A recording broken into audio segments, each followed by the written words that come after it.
Hello.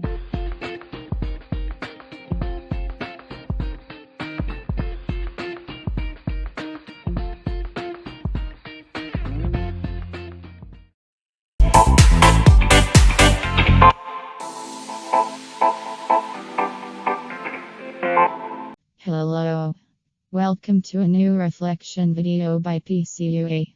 On this occasion, we will touch on the second part of the theme of theology.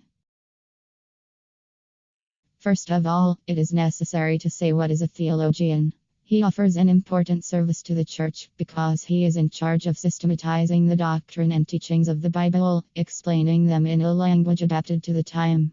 Theologians play a certain mediating role between the world of intellect and society and the church of which they are a part.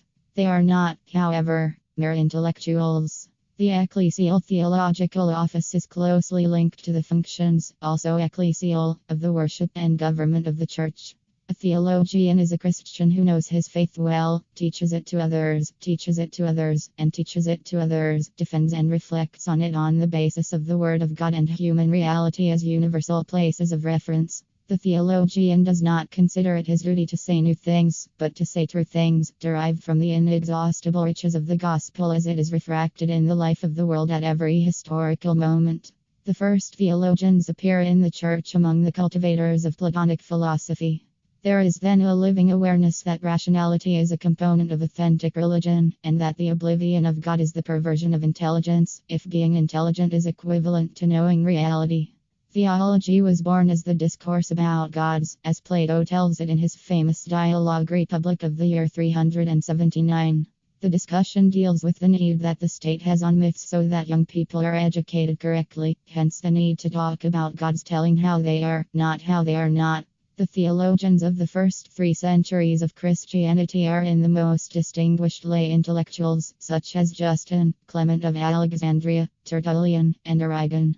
Justin's theology strives to point out the points of contact and similarities between the teachings of the Church and those of Greek poets and thinkers, in order to demonstrate that Christianity is the only sure and profitable philosophy. Clement has had no notable influence on the course of theology outside of his personal influence on the young Origen. Few theologians have had as much influence on Christian culture as Origen, because of the depth and beauty of his brilliant intuitions claiming supposed heresies. His legacy has remained unbroken throughout the centuries. The activity of these men, joined in time by such important figures as Irenaeus of Lyon, Hippolytus of Rome, and Cyprian of Carthage, runs parallel with the decanting, begun very soon, between orthodox and heterodox. The public repercussion, outside the church, of the orthodox thinkers of the first epoch is minimal, if not non-existent. The theologian of the 4th and 5th centuries has ceased to be practically the layman from philosophy, as was preferentially the case in previous centuries. Suffice it to think of ecclesiastics such as Athanasius of Alexandria, Basil of Caesarea, Gregory of Nyssa, John Chrysostom, Hilary of Poitiers, Ambrose of Milan, and Augustine of Hippo. These men of the Church not only contributed to the formulation of Trinitarian, Christological, and ecclesiological doctrine, but also impregnated their ascetic works and their hagiographic writings with theology, among which the Life of Saint Anthony of Egypt, written by Saint Athanasius around the year 360, stands out. It can be said that Saint Augustine ends the theological creativity of the ancient age. With the impressive Augustinian legacy, the Church could be theologically nourished during the Middle Ages. But theological activity itself enters a period of stagnation due to numerous causes of a preferably historical political order. The medieval theologian begins by being practically the monk, the which powerfully suggests the ecclesial and spiritual corporate character of the theology of this time. The 12th century is a period of marked cultural emergence, directly affecting the world of theology. The foundation and development of universities Bologna, already active in the 12th century, can be considered the first, makes scholastic theologians some university professors, who in the teaching of theology use a professional technique. The primary task of the scholastic theologians of the 12th and 13th centuries was to make theology a science that could occupy a legitimate place in universities. With the nominalist authors of the 14th and 15th centuries, an evolution began in the Christian West that would drastically separate the theologian from the philosopher. culminating in the 17th century, when philosophy was born modern. In the 14th century, numerous and authoritative voices are heard calling for the reform of the Church, proposing remedies such as the abolition of pluralism, the reduction of the benefits granted by the Pope, the elimination of ecclesiastical corruption, the observance of the celibacy of priests, the reform of relaxed religious orders, the suppression of clandestine marriages.